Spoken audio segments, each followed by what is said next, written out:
চুমুটা একই থাকে, শুধু ঠোঁট দুটো বদলে যায়। জলটা একই থাকে, শুধু চোখ দুটো বদলে যায়। যুগ যুগ ধরে প্রেমিক আর প্রেমিকারা একই থাকে, শুধু নামগুলো বদলে যায়। নামগুলো বদলে যায়। কি সুন্দর না কথাটা? এটা আমার কথা নয়, এটা সৃজিত মুখার্জি পরিচালিত যে নতুন মুভিটা বেরিয়েছে দ্বিতীয় পুরুষ, সে দ্বিতীয় পুরুষ মুভির একটা ডায়লগ। আর সিনেমাটা দেখার সময় ডায়লগটা আমাকে এত টাচ করেছে, মানে আমি ভাবলাম একটা ভিডিও বানাই, তোমাদেরকে কিছু অনুভূতি শেয়ার করি। অনেকে আমায় জিজ্ঞাসা করো যে একটা মানুষকে কি করে ভুলে যাব দাদা, ভুলতে পারছি না আমি, এরকম অনেক প্রশ্ন করো। তো এই ভিডিওটাতে আমি এই ভুলে যাওয়া নিয়ে কিছু কথা বলবো, যে কি করে ভুলবে বা কী করে ভুলবে না, হোয়াট এভার। তো একটু ইন্ট্রো করে নিই, আমি গৌরব আছি তোমাদের সাথে। আর যদি তুমি আমার এই সময় ফেসবুকে দেখছো, তাহলে আমার নামটা লিখে ইউটিউবে সার্চ করো, সার্চ করে সাবস্ক্রাইব করে দিও, বেল বাটনটা অন করে দিও। আর আমার ইউটিউবে যদি তুমি আমার এখন দেখছো, তাহলে সাবস্ক্রাইব করে দিও আর বেল বাটন অন করে দিও। আর ভিডিওটা লাইক করতে ভুলো না, যদি ভালো লাগে অবশ্যই। আচ্ছা,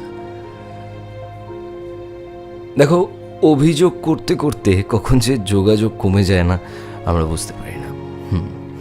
অভিযোগ করতে করতে কখন যোগাযোগটা কমে আসে আমরা বুঝতে পারি না। কিন্তু যোগাযোগ কমে গেলেও প্রেমটা থেকে যায়।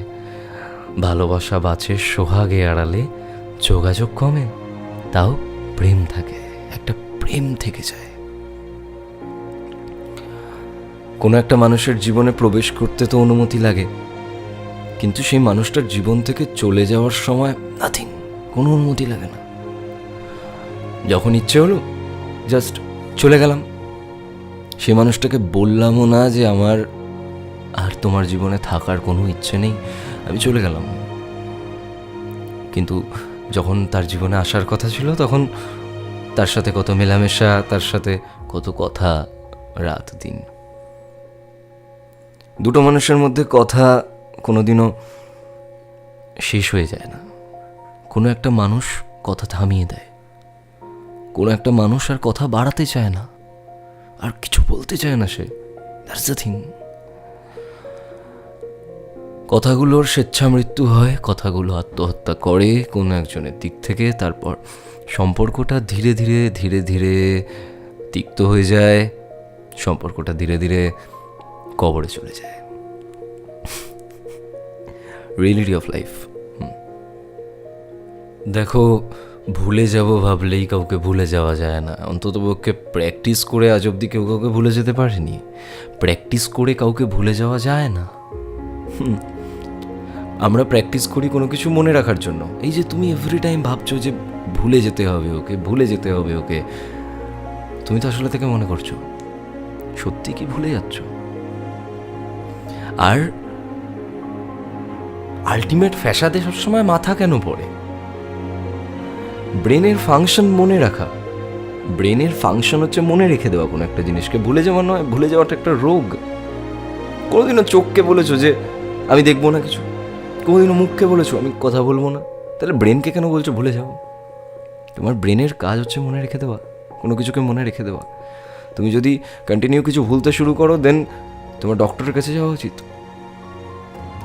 সো কাউকে প্র্যাকটিস করে তুমি কোনোদিনও ভুলতে পারবে না।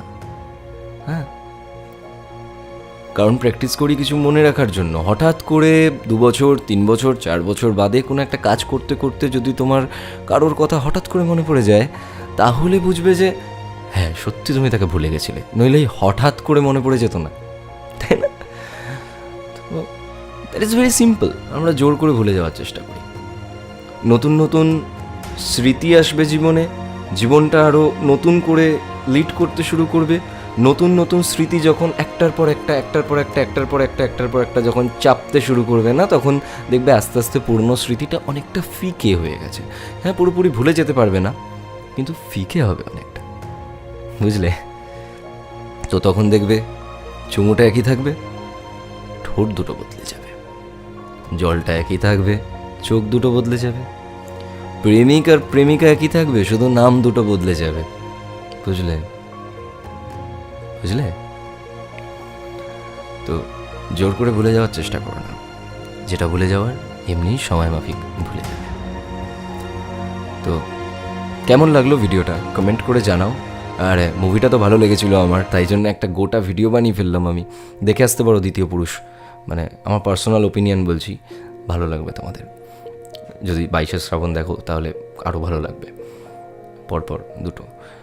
তো যাই হোক, ভিডিওটা লাইক করতে ভুলো না, আর সিলভার প্লে বাটন আসছে খুব তাড়াতাড়ি। Okay guys, thank you. Silver play button আসছে, সিলভার প্লে বাটনটা আমি দেখাবো পরের কোনো ভিডিওতে। যত তাড়াতাড়ি আসছে তত তাড়াতাড়ি দেখাচ্ছি আমি। সিলভার প্লে বাটনটা রিডিম হয়ে গেছে। আর হ্যাঁ, আমি একটা কলকাতা মিট আপ রাখছি 16ই ফেব্রুয়ারি, নন্দনে রাখছি। একদম ওপেন, জাস্ট কোনো পাস কোনো কিছু লাগবে না, জাস্ট তোমরা আসো, মিট করো আমার সাথে। ইতিমধ্যে বহু লোক আসছে নন্দনে 16ই ফেব্রুয়ারি দুপুর 1:30 নাগাদ। আসো, দেখা হবে, সবার সাথে কথা হবে, গান বাজনা আড্ডা হবে অনেক। একটু ওপেন প্লেসে করছি, সবার সাথে একদম খুব সিম্পল একটা দুপুর একটা বিকেল কাটাতে চাই। যারা যারা কলকাতা এবং তার আশেপাশে থাকো তারা প্লিজ চলে আসো। আর কমেন্ট করে জানাও ভিডিওটা কেমন লাগলো, লাইক করে দিও ভিডিওটা, আর বন্ধুদের সাথে শেয়ার করো, সাবস্ক্রাইব করতে ভুলো না। সো টাটা, দেখা হচ্ছে পরের ভিডিওতে, বাই।